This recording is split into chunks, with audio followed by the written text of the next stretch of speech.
There are several steps a physician organization can take to assess their financial readiness for MACRA.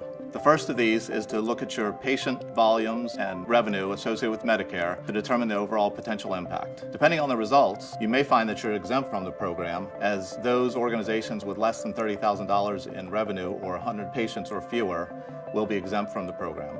The next thing to look at is your costs. First, you can look at variable costs. You might want to think about whether utilization changes as a result of more focus on quality will impact your practice. Secondly, you should look at fixed costs. There may be opportunities to reduce costs in this area to create more efficiencies and margins for your practice. Third, you may want to consider additional investment costs. For example, you may incur additional costs related to the implementation of a new EHR system to be in compliance with MACRA. And lastly, you should look at your costs and benchmark them against peer organizations such as similar-sized practices or specialty groups. Another opportunity is to look at your existing payer contracts and participation in value-based programs to determine whether there are metrics in those programs that can be used in the MACRA program as well.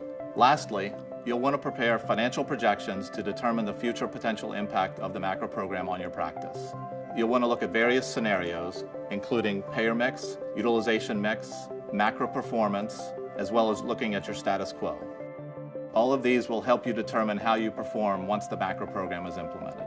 MACRA brings additional complexities into managing a physician practice.